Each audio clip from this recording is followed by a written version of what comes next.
മത്സരത്തിൽ പങ്കെടുക്കുവാനുള്ള യോഗ്യത നേടി വൈഗ രാജേഷ്. നേപ്പാളിൽ നടക്കുന്ന അന്താരാഷ്ട്ര യോഗ മത്സരത്തിൽ ഇന്ത്യയെ പ്രതിനിധീകരിച്ചാണ് വൈഗ പങ്കെടുക്കുന്നത്. ബാംഗ്ലൂരിൽ നടന്ന ദേശീയ സ്പോർട്സ് യോഗാസന ചാമ്പ്യൻഷിപ്പിൽ കേരളത്തെ പ്രതിനിധീകരിച്ച് പങ്കെടുത്ത സ്വർണ്ണ മെഡലുകൾ നേടി അന്താരാഷ്ട്ര മത്സരത്തിൽ യോഗ്യത നേടിയ വൈഗ രാജേഷാണ് നാട്ടിലെ താരം. Keezhillam Mannoor garden angel English medium സ്കൂളിലെ 8ാം ക്ലാസ് വിദ്യാർത്ഥിനിയാണ് വൈഗ. ദേശീയ മത്സരത്തിൽ 2 സ്വർണ്ണ മെഡലുകൾ നേടിയാണ് അന്താരാഷ്ട്ര മത്സരത്തിലേക്ക് വൈഗ രാജേഷ് യോഗ്യത നേടിയത്. പ്രൈമറി തലം മുതൽ കരാട്ടെ പരിശീലനത്തിലൂടെ ബ്ലാക്ക് ബെൽറ്റ് യോഗ്യതയും നേടിയിട്ടുണ്ട്. കീഴിലം പണിക്കരമ്പലം മുണ്ടൻപാലത്തിങ്കൽ MD രാജേഷ് പണിക്കരുടെയും രജനി രാജേഷിൻ്റെയും ഇളയ മകളാണ് വൈഗ രാജേഷ്. തണൽ പരിവാർ സംസ്ഥാന ട്രഷററാണ് രജനി.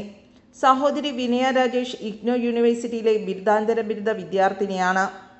എൻ്റെ പേര് വൈഗ രാജേഷ്. ഞാൻ Mannur garden Angel school 8ാം class വിദ്യാർത്ഥിനിയാണ്.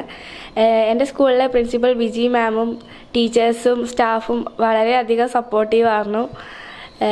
എൻ്റെ യോഗ പഠിപ്പിക്കുന്നത് ജിമിനി ടീച്ചറാണ്. ഞാൻ ഡിസ്ട്രിക്റ്റിൽ സ്റ്റേറ്റിലൊക്കെ ഫസ്റ്റ് മേടിച്ച് നാഷണലെത്തി. അവിടെ 2 ഗോൾഡ് മെഡലാണ് എനിക്ക് കിട്ടിയത്. ഇനി ഇൻ്റർനാഷണൽ എനിക്ക് മെഡൽ വാങ്ങണമെന്നാണ് എൻ്റെ ഡ്രീം. അഭിമാനകരമായ നേട്ടം തന്നെയാണ് വൈഗ കൈവരിച്ചതെന്ന് യോഗാധ്യാപിക ജിമിനി ടീച്ചർ പറഞ്ഞു. School games and activities development ഫൗണ്ടേഷൻ്റെ കീഴിൽ നടക്കുന്ന നാഷണൽ ലെവൽ കോമ്പറ്റീഷനാണ് ഞങ്ങൾ പങ്കെടുത്തത്. ഫസ്റ്റ് ടൈം സ്റ്റേറ്റിലായിരുന്നു കോമ്പറ്റീഷൻ നടന്നത്. സ്റ്റേറ്റ് ലെവലിൽ ആർട്ടിസ്റ്റിക്കിനും ആസനാസിനും ഫസ്റ്റ് മേടിച്ചിട്ടാണ് വൈഗ നാഷണൽസിലേക്ക് പോയത്. ഇൻ്റർനാഷണൽ ലെവലിൽ വൈഗയ്ക്ക് കോമ്പറ്റീഷനിൽ സെലക്ഷൻ കിട്ടിയിട്ടുണ്ട്. നേപ്പാളിലോ ശ്രീലങ്കയിലോ ആയിരിക്കും നെക്സ്റ്റ് മത്സരം നടക്കുന്നത്. കായിക മേഖലയിൽ എന്നതുപോലെ തന്നെ കലാരംഗത്തും വിവിധ നേട്ടങ്ങൾ ഈ മിടുക്കി കൈവരിച്ചിട്ടുണ്ട്.